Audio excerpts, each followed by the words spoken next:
This video is brought to you by Miniature Market. Thousands of board games, discounted prices, miniaturemarket.com.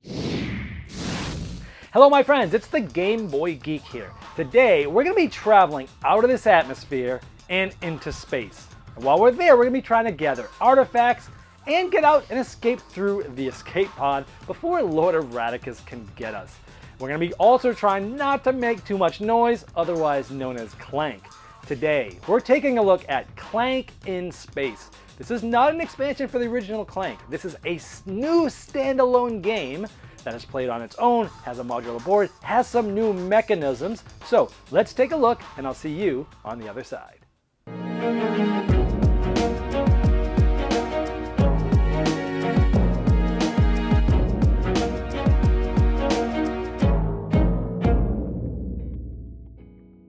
The object of the game is to move your player marker through the ship, get all the way to the command pod, pick up one and only one of the artifacts. The further you go, the harder it is to get, but the more points they are.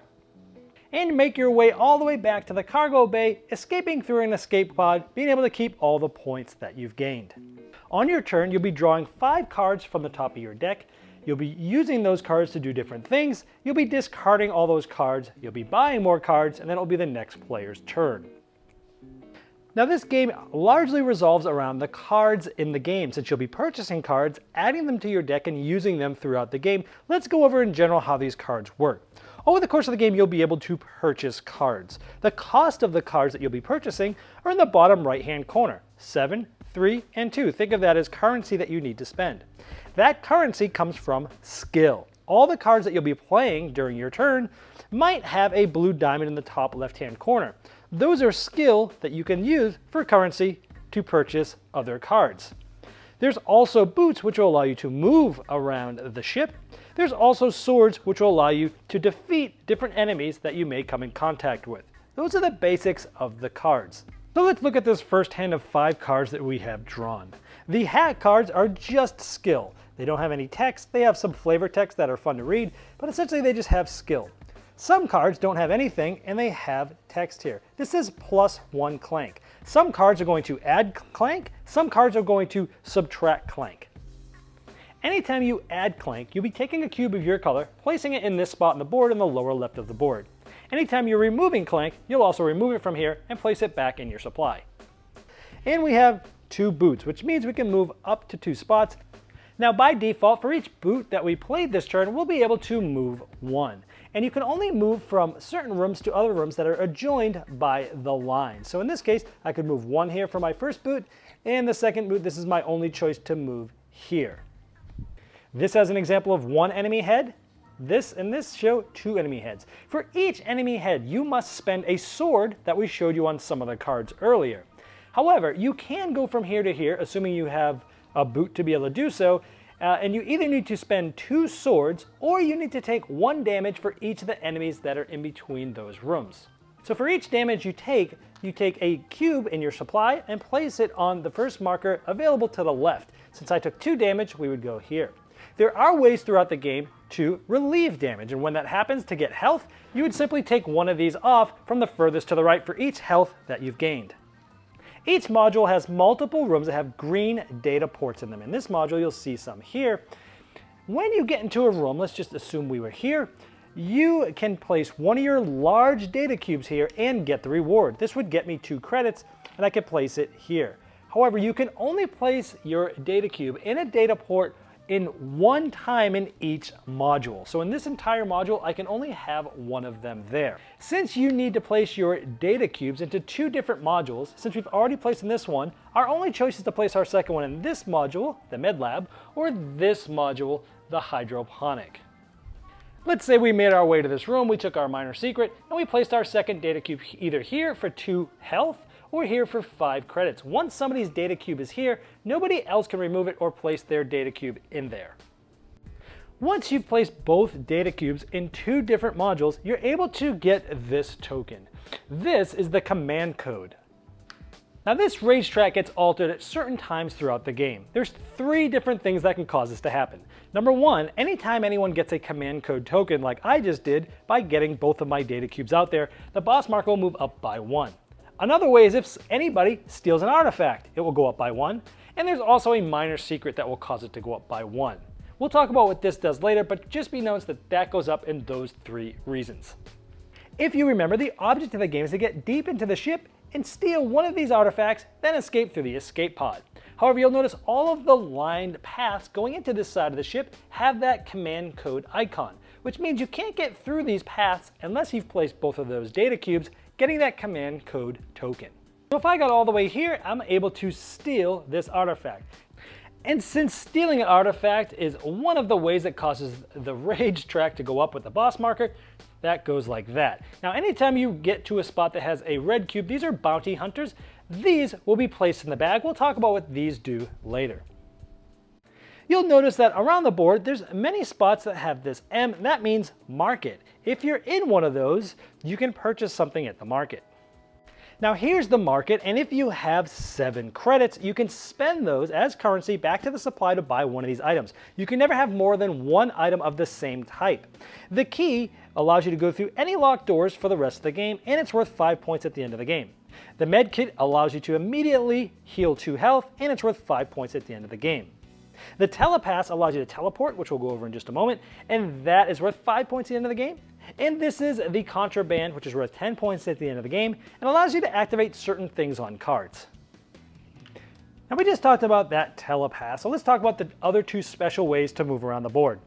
These are known as Telepaths. They're all over the board, and if you have the Telepaths, you can move from one of these to any other. However, when you do that, you get dizzy and you cannot use boots for the rest of that turn. Another special way to move quickly are these hyper lifts. These are the blue platforms with the arrows on them. How it works is when you're on one of these, you can move to any other one, but when you do that, you must then stay there and not use boots for the rest of the turn, because much like the Telepaths, you get dizzy. And also note that it has a lock here, so you need a key to get through this, and you still need the command code token in order to get from there. Now back to our cards. If you remember, we had just 2 boots at the beginning of the turn, and that started us into moving throughout the ship and showing you how different things work. So let's say we used our 2 movements, we added our clank, and all that's left is currency. We have 1, 2, 3 skill to spend. Now if you remember, the cost is in the bottom right, so you could spend 3 on, let's say, this one, or this one. You could spend 2 on this one, but you don't get any change carried over to the next turns. Same with the other 2s. So let's say I bought this one for 3. I will place it face up in my discard pile. And after you've completed those steps, it'd be the next player's turn clockwise. Now let's talk about enemies. Here we see one in the adventure row, and we see one here, the goblin. They work a little bit differently. This tells you how many swords, in this case we're in space, so it's laser swords, you need in order to defeat them. So let's say I had spent 2 swords from cards, and you get them from certain cards. For example, even the phaser has 2 swords that you can use. So let's say I had the phaser on my turn and I played it. In this case, I could defeat either of these enemies. If I defeat this enemy, I would get the text here, which says I get to remove 2 clank from the clank space. This would then get just discarded off to the side into an adventure row discard pile. If I beat the goblin, I can beat it as many times as I want and you don't discard it. And every time I defeat it, I get 1 credit. So if I had 4 swords, I could defeat it twice and take 2 credits, but it always stays here. This card can be beat every round by as many times as you want. Where these enemies in the adventure row, once they're beat once, they go out of the adventure row and into the discard pile. Now at the end of your turn, while you're refilling the adventure row, if one or more cards has this boss attack icon, then Lord Erraticus will attack. And again, it doesn't matter how many cards that are just pulled has this, he attacks just once. This is where the rage track comes in. At first, he's not that mad, but now we have him up to 4, which means 4 cubes are going to be pulled from this bag randomly. But before that happens, you take all of the clank that's in the clank space and you add it to the bag.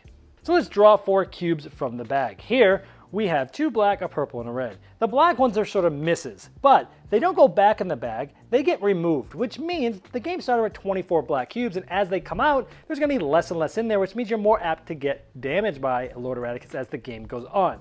Here we have a purple cube, so this means it's a damage for me, and red was that bounty hunter cube we put in there earlier. That means everybody takes 1 damage. Now when a color cube comes out of one of the players, this very cube gets picked up and gets put right into the health track at the top of the board. If it's a bounty hunter, since everyone's getting hit, everyone takes a cube of their color from their supply and places it into the health track, and these bounty hunter cubes actually go back in the bag because they can come back later and hit you. The cards that you can purchase might be from one of 3 different factions. At the top left-hand corner, this shows it's the Science faction, the Outlaw faction, and the Resistance faction. As these cards get played, certain things might be able to be triggered.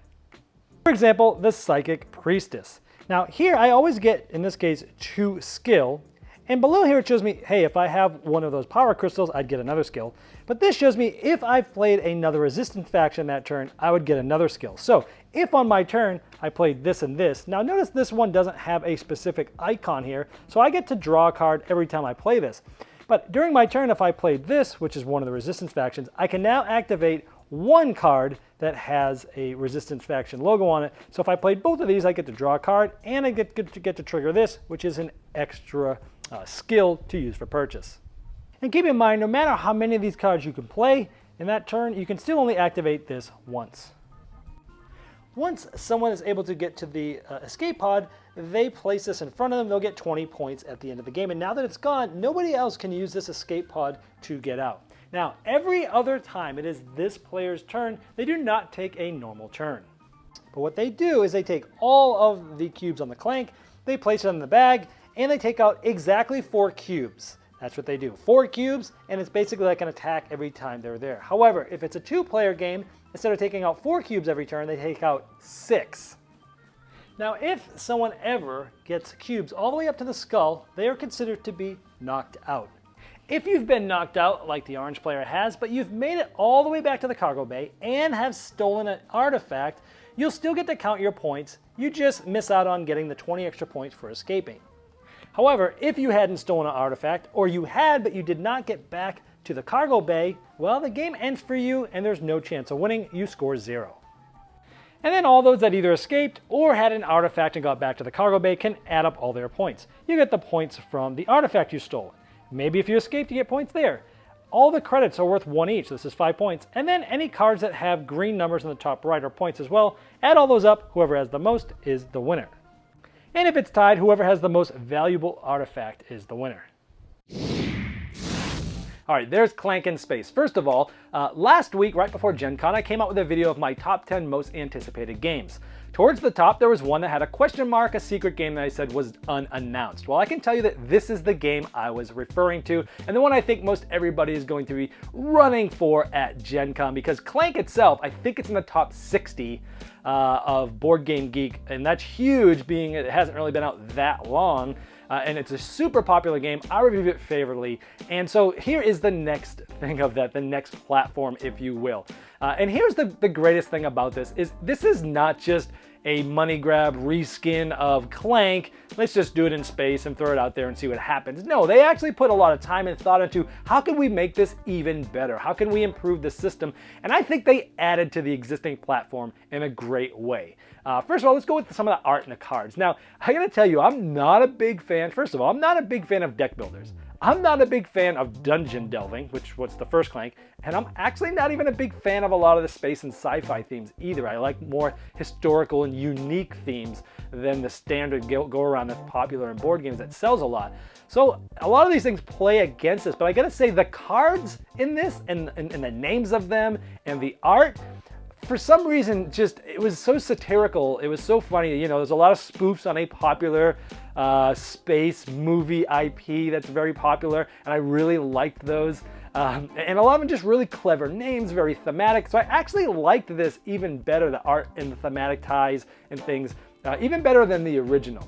Now, here's the differences that I really loved about this. The modulated boards. This is awesome because, you know, in the original Clank, you had 2 sides of the board, but the board stayed the same. Here, you have those different modules, 3 main modules that you can flip and change. And so you have a bunch of different, combinations that you can create, and you can make the game feel different each time, even though it's, you're gonna be using the same cards, but the board will change depending on how you want them set up. And I really like that aspect of it. The factions are awesome. The Resistance faction, the Science, the Outlaws. And I love how that really starts to home in like a strategy. If you start to specialize in a certain type of faction, it's going to be better for you because you got to play one of those first before you can activate that faction on that turn. So you're going to want to have a lot of the same faction, not necessarily have a variety. And I thought that was really cool because you could do a lot of combos. You could play this card and be like, hey, I'm going to draw a card. Hey, I'm going to draw 2 more cards if you have a bunch of them that show up at once. And I liked how those things comboed together and gave you a better honed-in long-term strategy for the game. And I really liked that aspect of it.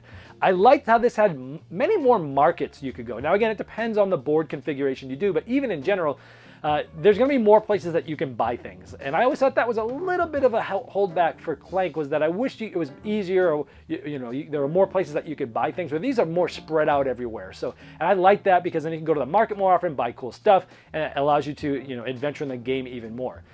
I like that before you get to the artifacts, you got to go to those data ports. You got to go to 2 different ones, and you got to go to one in one pod and one in another pod. And you can't do them in the same pod. Some of them, if you go to the harder ones, you actually get credits. So if you go to the ones that are easier to get, you actually get Clank. And I thought that was just really brilliant, that you have to spread her out. You have to kind of go to different sides of the board to get there, and you have to do that before you can get an artifact, before you can get to the last spot of the board. I thought that was really fun and unique, and I really liked that aspect of it. I like the things that they added, like the crystals, the hyperlifts, and the telepaths. Those are all cool. Having those cool crystals, the pieces are really cool, but you need those to do certain things on cards. There was one time where I had this really cool ability. I threw it down, I was going to use it in combo with something else. I was like, oh, I don't have any crystals. Oh, that would have been cool. So that's a fun little aspect. The hyperlifts are cool that you can move once on them, but you've got to stay there because you're dizzy. And then you need a key to get through the last one. And then if the rage track goes up too far, well, you can't get back through there. And I thought that was a very interesting thing there. And the telepaths are cool if you're able to get one of those telepasses from the market. You're able to teleport, which is cool. That allows you to press your luck even further because you have that in your back pocket to fly back to the beginning. I love the bounty hunters. The way with those red cubes towards the end as the rage meter goes up, when those come out, everybody gets hit, but then they go back in the bag. Again, this is Clank, but it's Clank 2.0. I mean, this has all of the things I just mentioned are differences and additions, and all of them have improved the game. Any cons? The only thing I can think of is the game is longer than the original. Original was, it says like 30 to 60 minutes. This says 45 to 90. I think that's probably accurate. In a 4-player game, you're probably playing for 90 minutes. 2 players, probably just over 60, I'd say. But for some, that might be a positive. Some people may have wanted a longer, more enduring experience for Clank, and this gives that. For me, it's a little negative, but the game is good enough that I'm not going to take it down a notch or not play it because of it, but just be warned that it is a little bit longer than the original. Again, that might be a positive for you, but that's the only negative I could see personally. So overall, I really enjoyed the first Clank. This one made it to the next level for me with the theming and all the different things, so it is staying in my collection this time, and it's getting a saxophone serenade, so let's hit it.